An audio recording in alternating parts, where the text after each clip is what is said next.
Special prosecutor Vineeth Kumar തന്നെ വേണമെന്ന് നിങ്ങൾ തന്നെ കുടുംബം തന്നെ ആവശ്യപ്പെടുകയാണ്. അതെ അതെ, ഞങ്ങൾ തന്നെയാണ് കുടുംബം ആവശ്യപ്പെട്ടത്. സർക്കാർ അംഗീകരിക്കുകയായിരുന്നു. ഈ കേസിൽ പ്രത്യേകിച്ച് ഒരു വഴിത്തിരിവായെന്ന് വെച്ച് കഴിഞ്ഞാൽ ഗവൺമെൻറ് അതായത് ഇമ്മീഡിയറ്റ് ഞങ്ങൾ പരാതി കൊടുത്ത് ഇമ്മീഡിയറ്റ് തന്നെ ആക്ഷൻ എടുത്ത് അത് ക്രൈംബ്രാഞ്ചിന് കൈമാറിയത് കൊണ്ടാണ് ഈ ഒരു ഇതുണ്ടായത്. അതുകൊണ്ട് ഞങ്ങൾ ഗവൺമെൻറ്റിനോട് തീർച്ചയായും കടപ്പെട്ടിരിക്കുന്നു. തുടർന്നും അങ്ങോട്ട് ഞങ്ങൾക്ക് സപ്പോർട്ട് ഉണ്ടാകും ഞങ്ങൾ പ്രതീക്ഷിക്കുകയും ചെയ്യുന്നുണ്ട്.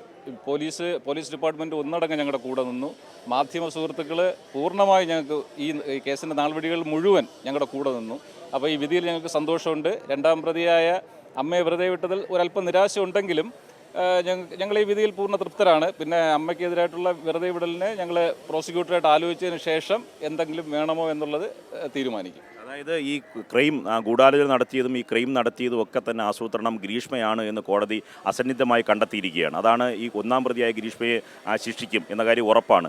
രണ്ടാം പ്രതിയെ സംബന്ധിച്ച് അമ്മ ഈ പറഞ്ഞ ഈ കളനാശിനി കലർന്ന കുപ്പി പുറത്തേക്ക് ഗ്രീഷ്മ വലിച്ചെറിയുന്നത് കണ്ടു എന്ന ഗ്രീഷ്മയുടെ തന്നെ കുറ്റസമ്മതമായിട്ടാണ് രേഖകളിൽ ഉള്ളത്. അത് സംബന്ധിച്ച് കൂടുതൽ രേഖ സംബന്ധിച്ച് പോലീസിന് ശേഖരിക്കുന്നതിന് കുറച്ച് പരിമിതി ഉണ്ടായിരുന്നു.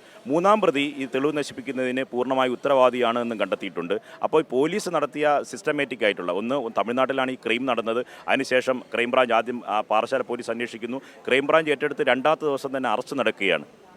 തീർച്ചയായും അതെ പോലീസിൻ്റെ സിസ്റ്റമാറ്റിക് ആയിട്ടുള്ള അന്വേഷണം തന്നെയാണ്. പിന്നെ ചാർജ് ഷീറ്റിൽ പറഞ്ഞിട്ടുള്ളത് അമ്മയാണ് ഈ മറ്റേ കഷായത്തിൻ്റെ ബോട്ടിലെടുത്ത് അടുത്ത ഒരു റബ്ബർ തോട്ടത്തിലേക്ക് വലിച്ചെറിഞ്ഞത്. അപ്പോൾ അതുമായിട്ട് ബന്ധപ്പെട്ട് അവർക്ക് ബന്ധമുണ്ട്.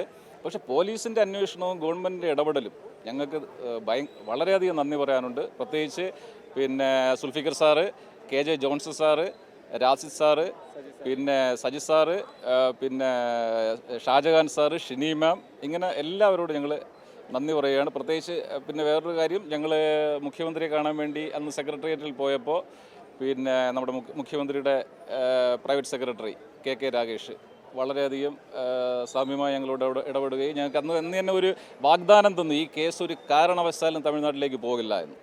അത് അതേപടി അക്ഷരം പ്രതി കാര്യങ്ങൾ കൈകാര്യം ചെയ്യാൻ വേണ്ടി പ്രധാനമായിട്ട് നിന്നത് ഞങ്ങളെ പ്രോസിക്യൂട്ടറാണ്, advocate VS Vineeth Kumar sir ഞങ്ങൾക്ക് തന്നിട്ടുള്ള പിന്തുണ അവിസ്മരണീയമാണ്, ഒരിക്കലും മറക്കാൻ പറ്റാത്തതാണ്.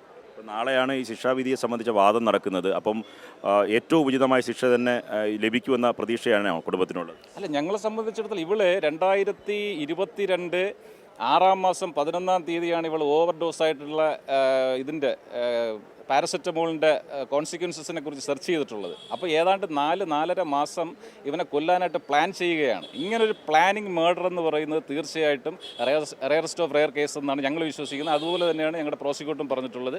പിന്നെ എല്ലാം കോടതിയുടെ തീരുമാനമാണ്. കോടതി വിധി എന്തായിരുന്നാലും ഞങ്ങൾ അംഗീകരിക്കും.